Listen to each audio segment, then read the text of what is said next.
the same time as you release the potential, you get relieved in your mind, and your health and your health you will start to restore your health. So I think you must totally, disregard the effects of the circumstances that might know parts of your life. Thank you. Mr. Mirandu, you've answered that well. But I just want to give you an analogy and say, here's an eagle, young, strong, born out of 5 siblings. They know that they are an eagle. They've recognized the mother and the father as an eagle. They know that they are not a chicken, but their wings are clipped. And they know they don't belong down there. They need to be flying up there. A state of ill health and unhealthiness at all times is like a state where an eagle has wings and knows that they should be flying higher than the other birds, but it cannot because the wings are just clipped. So an unwell situation will not cause you to have ambition. You might have the ambition, but you will not be able to rise about your dream. Like the doctor had said, that your dream will remain your dream, but you'll never fly with the other eagles. So wellness and potential are one, they go hand in hand at all times.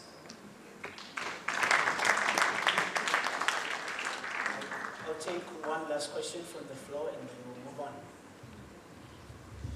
I just wanted to ask relatively what would be a simple question, and I would like to probably tell something like a small story or just a small idea that I've observed.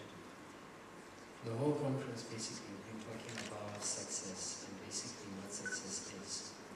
And here's a picture that's sort of formed in my mind. We're talking about a giant that's supposed to actually awake, and we have the intent.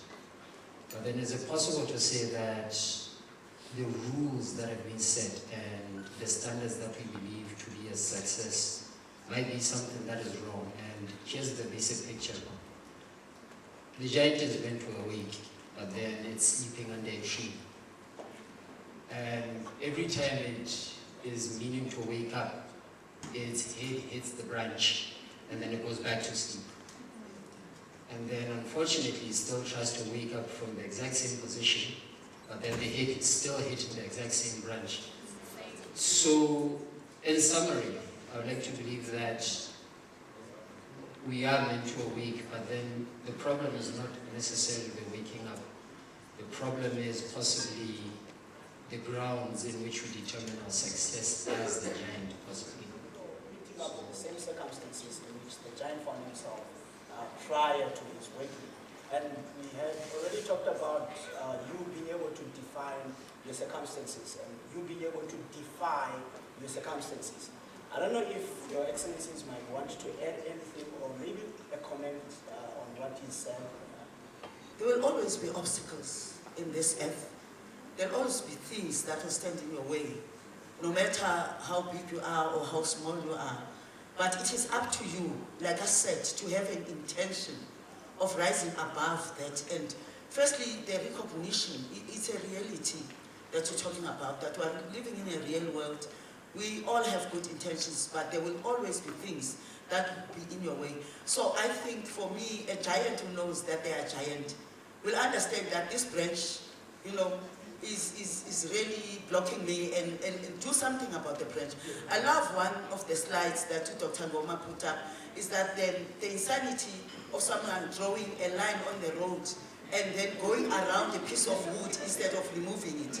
It is the same thing. So all I could advise is that recognize things that will stand in your way as you rise up as a giant, and make an intentional sort of effort to make sure that those things don't stand there, because your determination should be bigger than that. The potential should be so strong. A jet that rises up but knows that the engine is down is going to go down.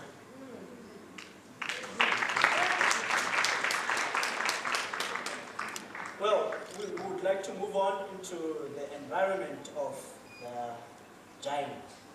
And at this point in time, may I ask Her Excellency Mr. Maseru to come into this studio.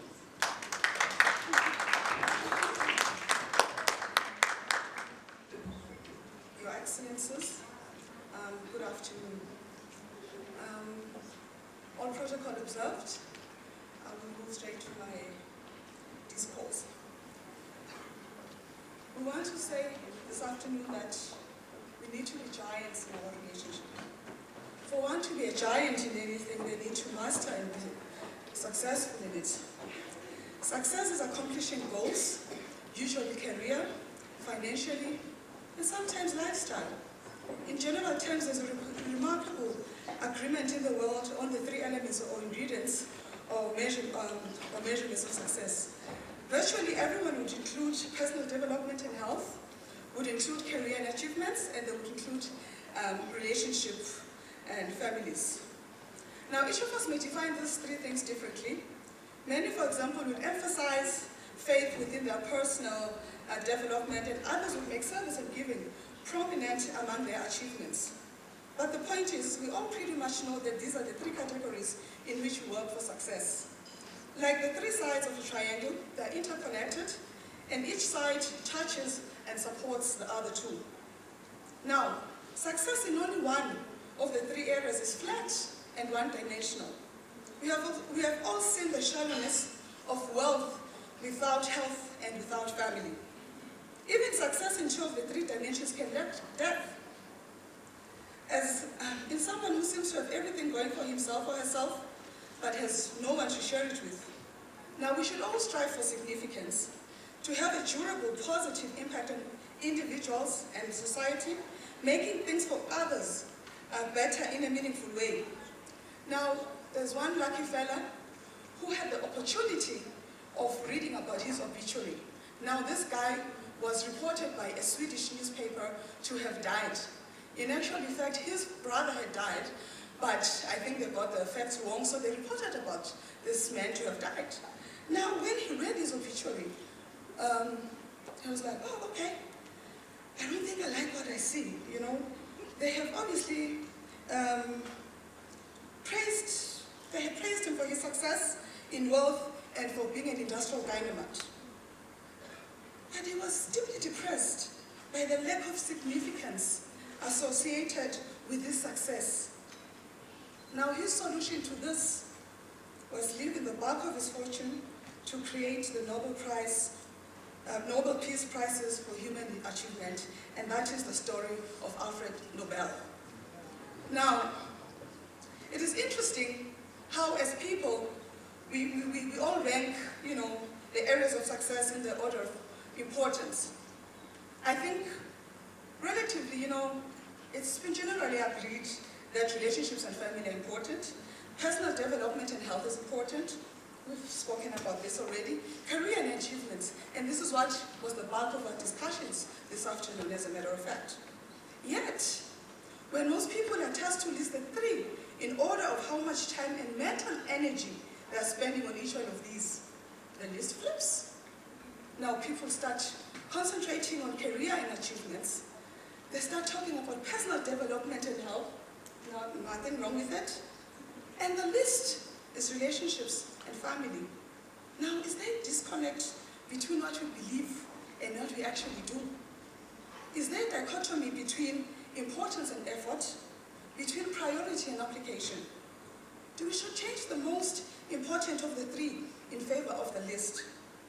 Now, one professor called Josephine, he was an attorney at law, he says, people normally, we judge ourselves by we judge ourselves by the most noble acts that we've done and about our most virtuous habits.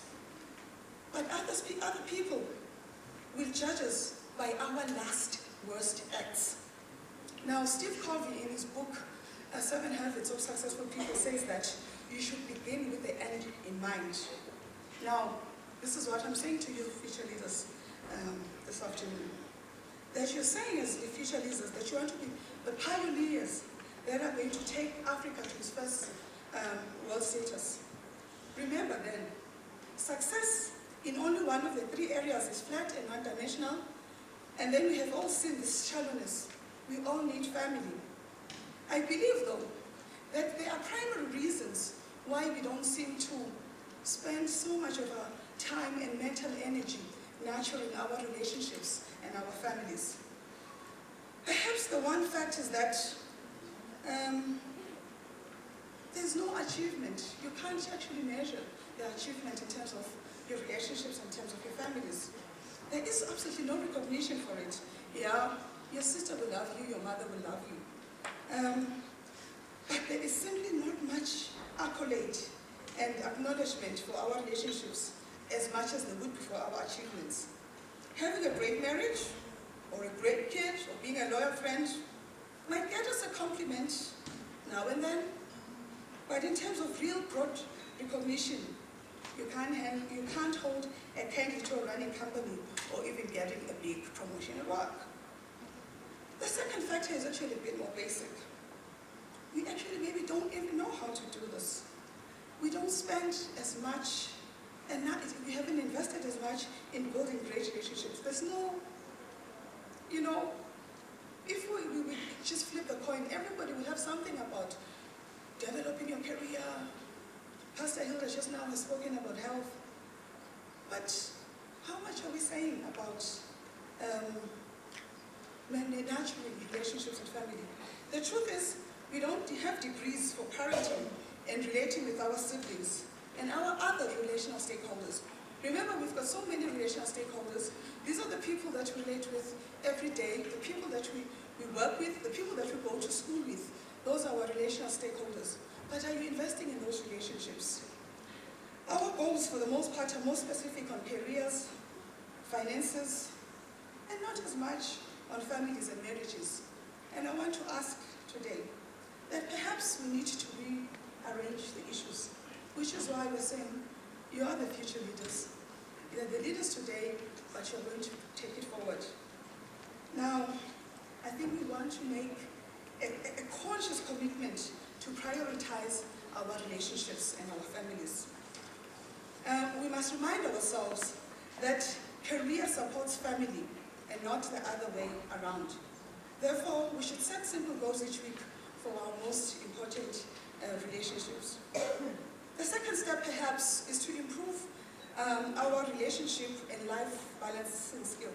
You can prioritize people over things and build stronger families and marriages without jeopardizing success in your career. When you do this, you'll be on the way to achieving three-dimensional success, which is the only true success. We are young as future leaders today. We have a starting point. We may start at Ephesians 6, verse 1 to 4. I'll quote the scripture. Children, obey your parents in the Lord, for this is wise.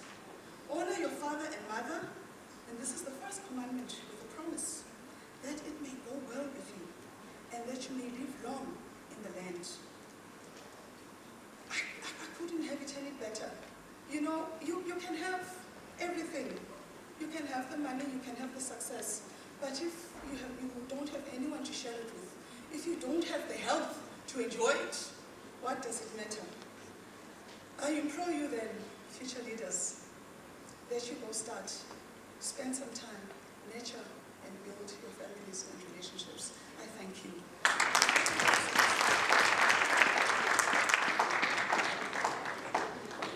And for our last straw in this armory, ladies and gentlemen, please help me welcome up on this podium, Dr. Hawu.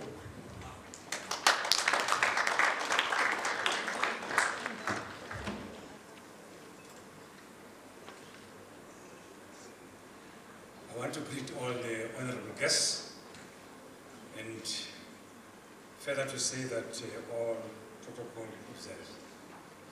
And I would like to congratulate my fellow panelists. May you kindly give them a round of applause.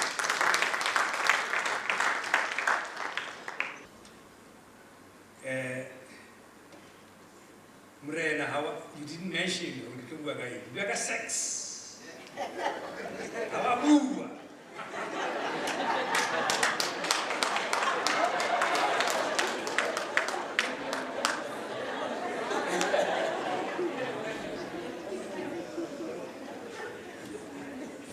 I am elated and I was encouraged when our previous panelist mentioned about the significance of a family. And by God's grace, I have been working on my relationship. But the thing is, I haven't even, you know, those years. But I'm still trying to discover my wife. About 42 years of marriage. I'm still trying to discover. But I'm developing, you know, relationship. And it's very interesting, let me tell you. It's fascinating. It is very, very interesting. Sex education or sex awareness. Let me submit to you that the Bible says a lot about sex. But unfortunately, in our culture, sex has been regarded as a taboo. But I believe that it is our responsibility as an awakening child to teach and to know about sex. Sex is beautiful. Sex in Chile, man.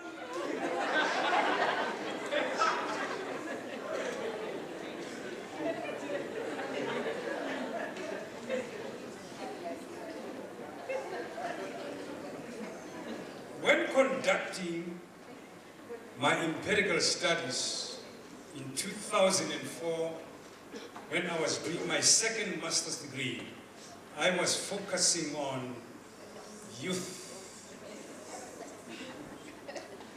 My sample was within 14 years to 18 years. And I was fortunate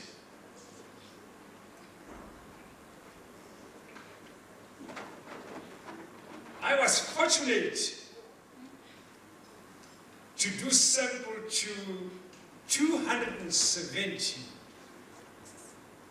respondents at 3 churches. And it was fascinating, the results that I got. And the question here was, who taught you sex? And this is what I got. 27% indicated that they had received it from their parents. 28%.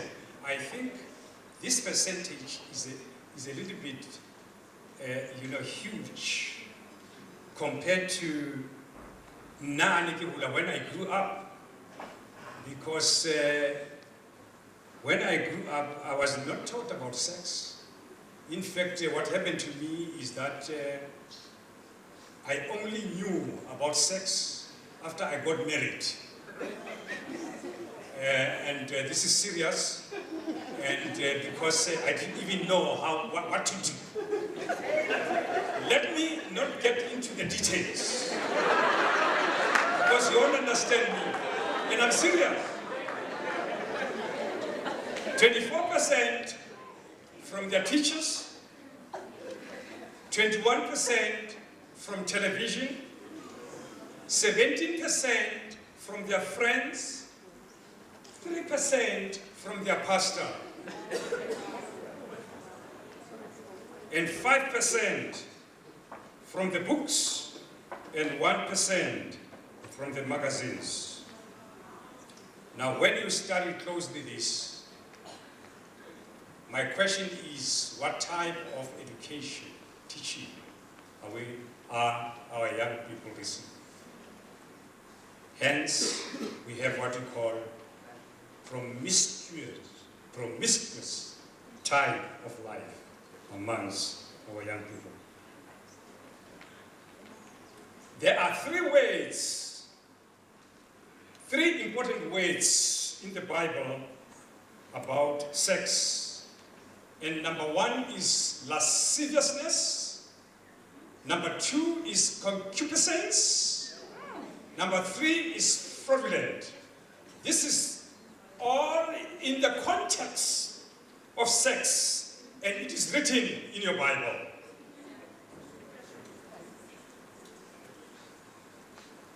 Concupiscence or lasciviousness is there, and you can even see the scriptures. But you better read King James Version. Not some of these modern, versions. Concupiscence, lasciviousness, what does it mean? It means that to willfully excite sexual desires outside God's limit. Let me repeat it again. To willfully excite sexual desire outside God's limits. I don't want to go deeper or even explain some things here because it will take time. It will really take time. Concupiscence. You have the scriptures. Concupiscence means continuing strong, abnormal sex drive. Let me repeat it again. Continuing strong, abnormal sex drive. Number 3, defrauding. You can see the scriptures. What does it mean? It means to willfully arouse sexual desire to another person that cannot be fulfilled satisfactorily according to God's standards.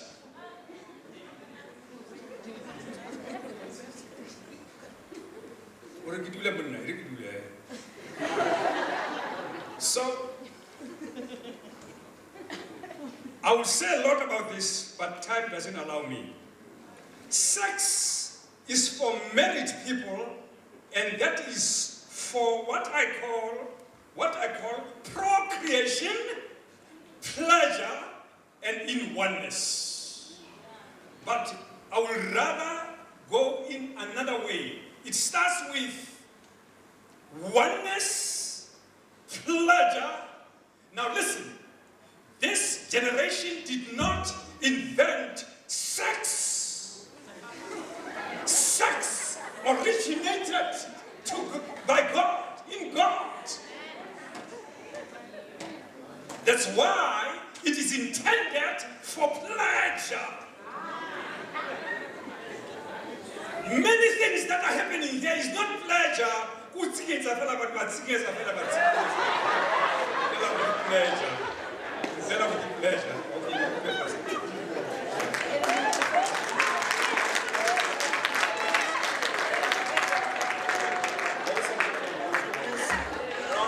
Round of applause for all our panelists.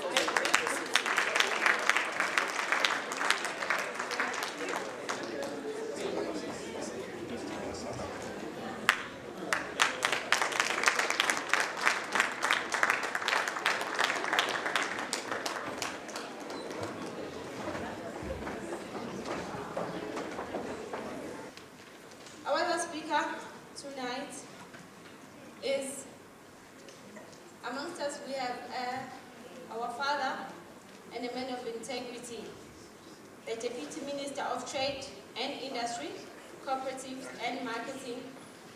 Can we welcome him with a warm round of applause as he comes on stage to do closing remarks.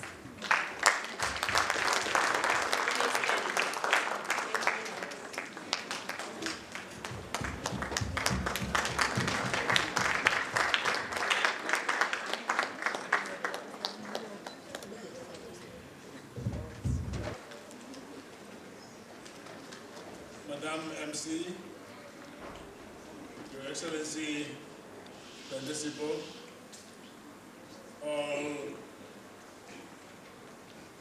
people here present, allow me first of all to pay my respect to His Majesty King Elizabeth III, to His Right Honourable Prime Minister, Dr. Thomas Tabani, Honourable Deputy Prime Minister, Nadim Trametsing, Honourable Minister of Gender, Ndade Masribani, the threesome, Cabinet Ministers here present today. I've already honoured the founder of the GBR, distinguished guests and ladies and gentlemen.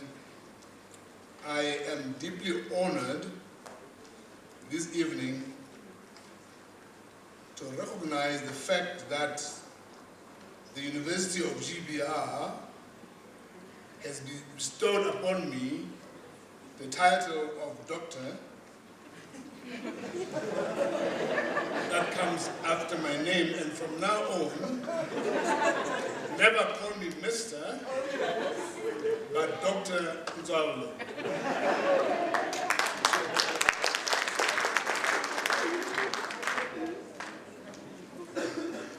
I'm also greatly honored to address this forum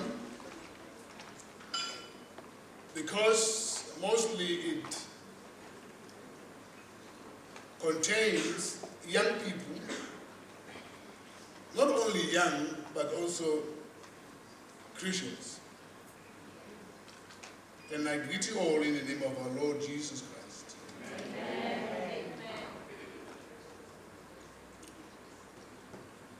Of course, it has been mentioned about the potential, about the uniqueness of each one of us. And we are so unique, we know. We've been taught by our pastors as well, that as our parents were having pleasure,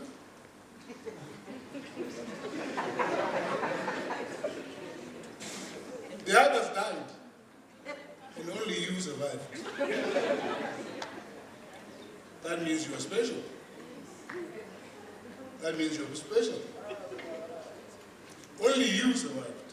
Maybe millions died. At one go. At one injection.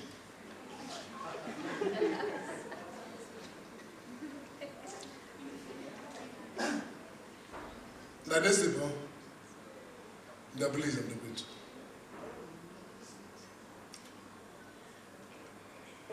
I am Lesotho, born in Lesotho. Kasi Lesotho to a hotel. But I'll tell Niti. Ndimdala mbele abambele. Ndakamba siphakama zomlezi bomphakathi.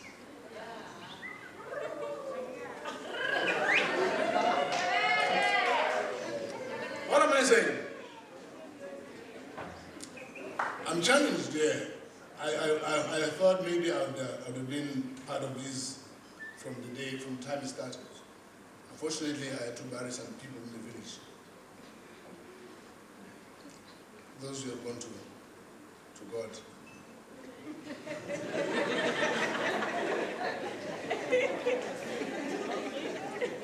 What am I saying? Kiskulu, Kimarawa Mukwalo, Tat, Gate, Wanzo, Omizan, Wamon, Malan, Wanjamas, Natai, Wandambu, Wakobon, one Jongas, one Donga, one Udonga, one Hu, Wakobon, and so on. Where do I come from? Somewhere in the place called, near a place called Lady Smith, long time ago, 1600. Where did they land? Where did they land? At Butabote and then end up in the river and become a Lesotho.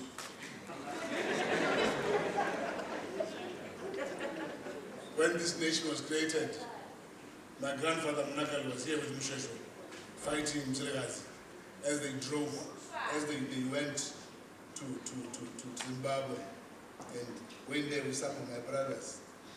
In Swaziland, I have my cousins, the Njagases, the Magagulas, the Mavusos. In Eastern Cape, I have my cousins, the current South African ambassador, High Commissioner to Lesotho, Majeke. The Mabandlas. In Zululand, or in Natal, I have the Kobonis, the Mbeles. In Zimbabwe, the same. In Mozambique, the same. In Zambia, the same. What am I saying? Why are we divided as Africa? Why are we divided as Africa? Because of the branch that hit the head of the giant. That's a problem. Can we get around the giant? Can the giant crawl and get out of the shadow of the tree? Do something, giant, when the tree is hitting your head. So for many years, I'm glad that GBR, that with the vision and the wisdom that comes from the infinite wisdom of God, it has gone into people's mind. Only a fraction of God's brain or intelligence has gone into the founder of this forum. You can imagine how wise God is. When we are all individuals, but we have drawn intelligence from him. So his intelligence is so infinite that no one can touch it. But for Africans, I don't know what happened. And that's why now we are talking about Africa as well. The giant which is Africa, with 1 billion people. Africa with 1 billion people has to wake up.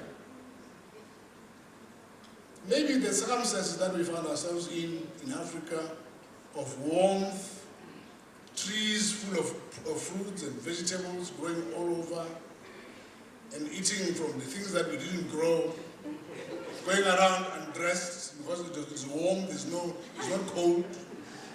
Maybe these are the things that brought us to this kind of misery. And now came colonialism, where we were now divided into groups and subgroups and sub-tribes and tribes and so on. And then we are stuck with these things. We are stuck with, I am Zulu because I am Blond Makausiwe, the other one is Zulu, I can't meet that one. That one is a Xhosa, that one speaks, that one is a Kuragwere, that one is some from Uganda, that one comes from Ghana, and that one Tanzania, and what is these people right now? We can't even let our daughters marry people from the north. I was saying, no, my daughter can't marry a Kuragwere. What is this? What madness is this? We are creating boundaries and creating these sophisticated things among ourselves. So these forums like this one, they are saying, please wake up. Here's the coffee, hot, on your table. Steam coming out of it. Just smell it. And wake up. Wake up, Africa. You are a great continent. Dark and beautiful. The Europeans were awakened by cold in Europe. That's what they developed. That's why now they've got warm houses. Outside is cold, but get inside, it's warm. I came from Lesotho, went to America for my first degree. In the same class I was with Shona Sheva's son. And we're the only 2 Africans who were on the DIS list. You know what the DIS list is? What is it? Africans, 2 Africans, DIS list. University of Massachusetts, one of the finest universities in the United States of America. DIS list. That means I did not look at my circumstances, where I came from my church, to do well at school. To outsmart those white people and those Chinese. There was only one guy from China. we're in the same group of 10 students who are on the dean's list. What am I saying? I'm saying we have great potential as Africans. We can do it. And this forum has really made me very happy. Because you're talking to young people. You have to motivate them. Tomorrow, guys, young fellows, future husbands, and future whatever you call yourself. It's Father's Day. I think I'll be talking to some of you in church tomorrow.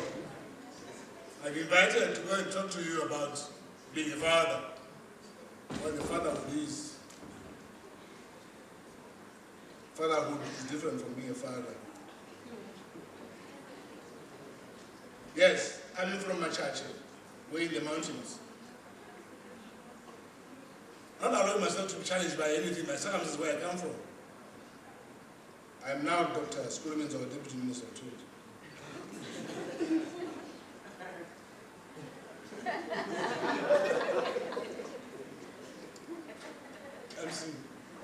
I was given a speech to read. Now I'm giving my speech.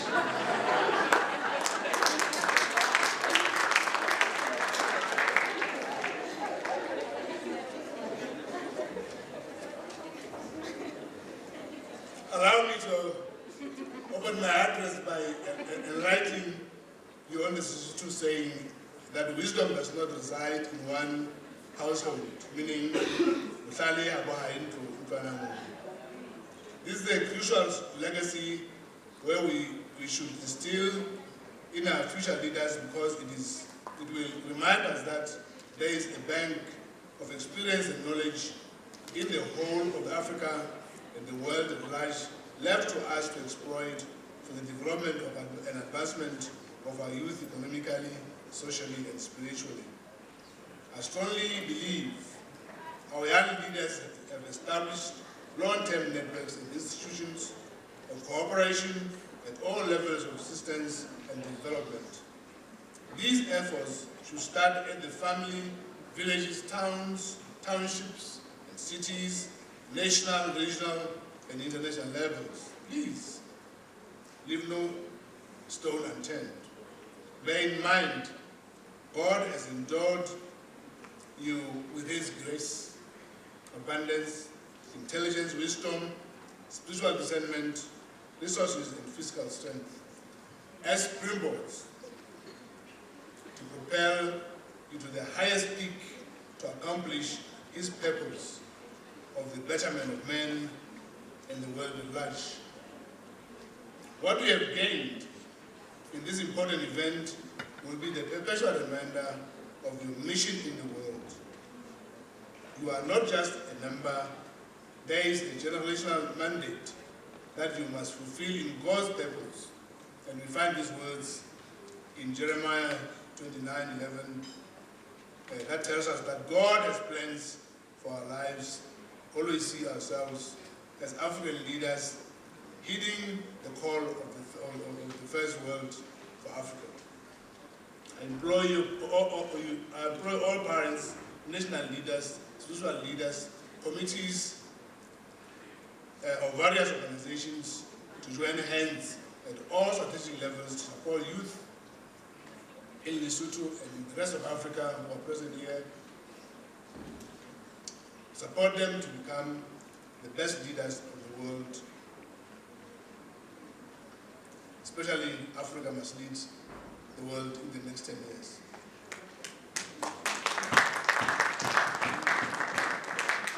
There's nothing that can stop us. The only thing that can stop us is when we keep different flags in the torso.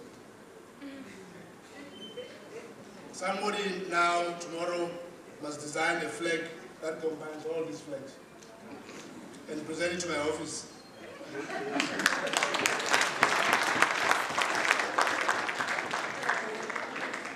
Excellencies, when you get home, never forget the deliberations of this summit and develop plans to put into practice the principles and experiences of the papers presentations, so that we have no space for inactivity.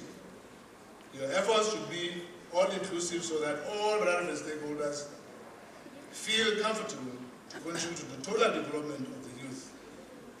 All the time, let us revisit the challenges faced by our youth.